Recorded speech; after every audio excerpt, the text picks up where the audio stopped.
Hello, friends, and welcome back to Stories About Entitled People. Today's story takes us into a quiet residential setup that stayed peaceful for years, right up until a construction entrepreneur moved in next door. But before we begin, best way to support our channel is to leave comments, like, and subscribe with the turned-on bell so you don't miss the new video every single day. Here we go. The network that fired the wrong guy. About 20 years ago, my brother was let go from a major cable channel when it was bought out by a major cable network. He was the producer for the daily one-hour news show, the most watched program on the channel. When he showed up to meet the new management, he was ready to show how productive his team was. They announced they were bringing in their own person, and he'd be escorted to his office to gather his belongings and then out the door. He was old school and still used a Rolodex with backup at home, a useless antique in the eyes of the escort who didn't bat an eye as he put it in the proverbial box. It contained every single needed contact that was needed, such as who was to ask permission to use clips of other content providers, along with names of accounts, the account passwords, vendors, and all sorts of info needed to actually produce the show. The next morning, the calls came in unanswered until the next day when he did answer, telling them that the consulting fee for providing someone's contact data or what company did such and such was $500 each. The calls kept coming in. He later told them due to the constant harassment, the consulting fee was now $1,000. The same pattern continued briefly, and they were warned the fee will rise to $1,500 if they keep at it. The management then thought they would do some sort of end run around that. They pressured his prior subordinates, who he was very friendly with and talking to all along, to make the calls to supposedly ask my brother to help them personally by providing the info. One of them agreed to tell the management that their former boss got mad and told her to tell management that the consultation fee was now $2,000 each because management is bringing people he knows into it. Meanwhile, social media, taking off at the time, was riddled with comments about how the news show went downhill, that it's all just announcers reading news and such, and there's no point in watching it and so on. Due to the nature of the channel, it needed the daily roundup news show. They eventually panicked enough to cough up $10,000 for the 5 most critical bits of information. Just enough to keep the show on the air, supposedly.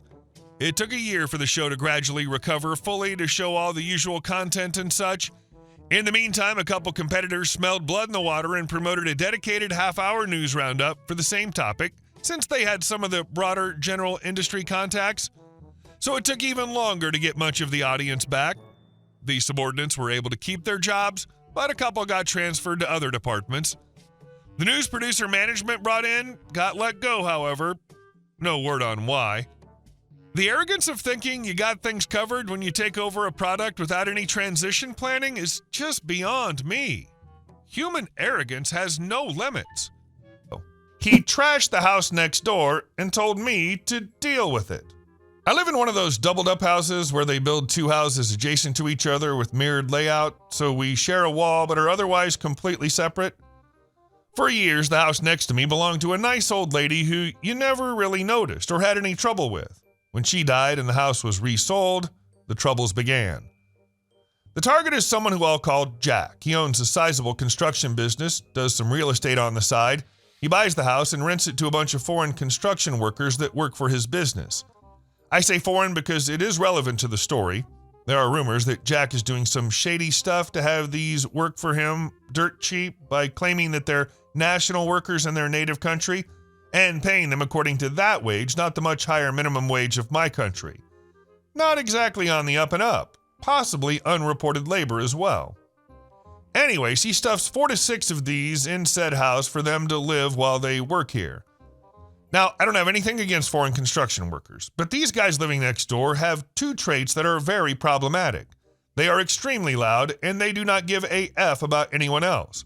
We're talking nonstop music and partying starting Thursday evening throughout the entire weekend until they leave at 5 a.m. Monday morning to go to work. I contact Jack, since he's their landlord, and explain the situation, after which I met with an abrupt, sorry, not my effing problem. Basically, Jack told me to get effed. So I involve police and call them every time things get out of hand. After about a dozen calls, sometimes even twice in the same night, it's clear that even regular police interference doesn't help the situation. I should mention that I'm a lawyer, so I know what the next legal steps are. I also know that other than a token paper from a judge saying their music is too loud, I'm not really going to get anything. I'm deadlocked with my only further option being pretty useless and a waste of time. One day I'm at home and I notice quite a lot of ruckus next door, more so than usual. Suddenly I see through my garden window that a wall is being partially torn down. You see, sometime over the years the neighbors had built a small adjacent side building adjoining the main house. It was right on the border between us, and when the gardens were being re-fenced, the wall was used as a divider to save on fencing. Said wall was now in the process of having its top part ripped off by a crane. I was not informed of any of this, which, while not technically needed, would have been the nice thing to do. I go take a walk so I can take a look at what we're doing and see that they've torn down the entire side building. The remaining wall between our gardens is the only part that's been kept intact, and even then, not the top part. Being a lawyer, and specifically a construction/permit lawyer, I know that crap like this is not allowed without a pre-approved permit from the city, so this is it. The moment I've been waiting for. The situation has changed, and the time has come to exact revenge. A quick email sent to the municipal authorities lets me do my civic duty of reporting a potential crime, the fact that someone is building or demolishing crap without a permit. Since this is a simple report, no response happened since I'm not an official victim or anything yet. Since no further construction happens for a few days and everything was removed, I assume that was that and they would only tear down the side structure since it was starting to fall apart due to age. Neighbors have moved all their stuff that was in said building onto their lawn and haphazardly covered it with a tarp. The next week, more construction materials are being delivered and construction starts. I send a new email to city services with new pictures saying that apparently there's more planned and that I hope they undertake the appropriate action. Instant response, less than an hour later, they called Jack after the first time to inform him that what he was doing required a permit and he had assured them that he didn't know that. Yes, he's in construction, of course he knows, and that he would stop construction and request a permit. They called him again after my email, reprimanded him for not following his earlier promise, and he said he would shut it down. I happened to be working from home that day and had to stop myself from waving to the construction crew as they left. Later that day, I get an angry phone call from Jack who accuses me of reporting him and that I would be sorry. He would come after me for damages for his delays. I said, okay, and just hung up. You see, there's a good reason why most people consult an expert and or a lawyer when they want to apply for a permit. The rules involved are so convoluted and needlessly complex that navigating them as a non-professional is extremely hard and time-consuming, and a single mistake can torpedo your entire case, forcing you to do it all over. I've killed entire projects and have seen clients' projects killed by pointing out that on page 127, section 35(1)(a), something was left blank that should have been answered. I did some digging and found out that the previous owners of the houses had actually consulted each other about the side building and agreed on making the wall part of the divider between their gardens. So much so that they shared the costs of it and the ownership. That wall he destroyed part of it? It was also my wall, which of course means I'm entitled to damages. But that's not the important part. The important part is that he needs my permission to do anything to that wall. So when he applied for a permit a few weeks later, added bonus, rowdy neighbor stuff is still out in the open, covered by just a tarp, since they expected this to be a quick smash and replace job that would take a few weeks at most. I went to City Center and looked at the application, noticed that they were planning to do some stuff to said wall that I own 50%, so I filed a complaint following proper procedure about the permit, namely that even if granted, it could never be executed since Jack needed permission from me in regards to the wall and he didn't have it, nor was I intending to grant it. This should kill his permit, since permits cannot be granted if you know in advance they cannot be realized. No sense granting a permit to build a certain kind of house when you know they're never actually going to build it. Now, Jack was a bit of a smooth talker, and as a construction entrepreneur had his connections, and permits are a political decision here as much as a legal one. So despite a 100% correct legal objection that should have killed his permit, it went through. He actually called me about it to gloat a little. No worry, one can appeal a permit in my country. The only requirement is that you pay a €100 fee, which I gladly paid.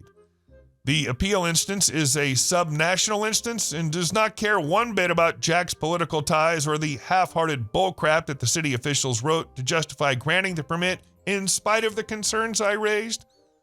They terminate his permit without any hesitation on the aforementioned legal grounds. Jack sees his permit blocked until he fixes the issue, which he can't because I'm not really inclined to agree with his plans for our wall, you see.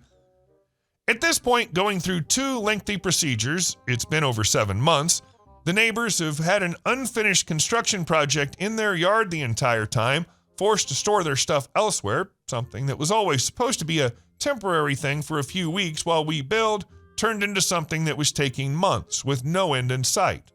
But wait, there's more. The above was the administrative part of the matter, him getting the permit. Now, doing construction work without a permit is also a criminal offense. And of course, my report got passed around to the appropriate instances, so now Jack was also the subject of a criminal procedure for construction offense. Not only did he risk fines and jail time, he was a construction business and used his own construction business for the work he did on the property. So his company was also on the hook, and one of the sentences that can be given in this type of crime is to be prohibited to do construction or construction-related activities as a business, either permanently or temporarily. Not only was he personally on the line, his entire business was as well. During this debacle, Jack tried to sell the property. This didn't really go too well because of a few reasons. One, the property was inflicted with an illegal situation. The demolished side building was torn down illegally, and until said illegal status was resolved, it would stick to the property, which tends to kill the property value quite a bit, since nobody wants to buy something that they'll have to spend time and money on to make legal again by either rebuilding the torn down building or getting a regularization permit for it.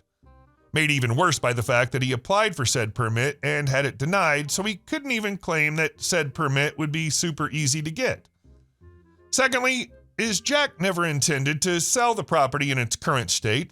What he, as I now know, has done in the past is buy cheap old houses like the one next to me.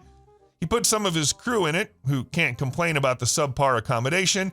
They thrash the place because they don't care, and he lets them. Then when the place is done, he tears it down and sells it to a developer or develops it himself. However, due to his construction crime and the accompanying status for the property, Step 2 was not an option.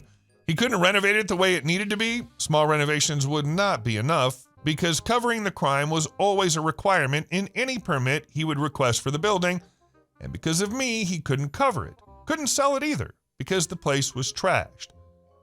Anyway, that's where we are today. Jack staring down the barrel of a criminal court procedure that's about to happen where he's risking his business and livelihood. His existing projects also gather special attention from city services now, since he's now outed to them as someone who cuts corners on permits and regulations. He cannot really sell the property unless he cuts a massive loss, since in its current state it's absolutely trashed. He cannot develop it or sell it to a developer because all development plans involve the adjoining wall, which he cannot use in big ways unless he gets my permission. The rowdy neighbors are stuck living in a smaller house than what they had, in a place they trash, but that cannot really be renovated or fixed in the major way that it needs. They've quieted down a lot, possibly because Jack blames them for his current situation, which isn't wrong, I suppose. It utterly ruined him. I could tell you that he called me to complain and even beg about letting him use the wall the way he needs it to, so that he can get on with his business and fix the issues and use them to show his good faith in court in the criminal procedure, that he was losing money and customers over this and was in danger of losing his entire business, and that I then smugly replied with, "Not my effing problem." But he didn't. So for now, we'll just have to imagine that he did. I can't wait to find out how that court proceeding goes. But really, Your Honor, I didn't know I'd need a permit, despite doing this every single day. If you know your neighbors are already pissed off, at least be subtle about your illegal activities when under their noses. Don't fuel the damn fire. Good luck, OP. Hope he gets what's coming to him and you get some peace again. Hey guys, thank you all for watching the video. I'll see you in the next one.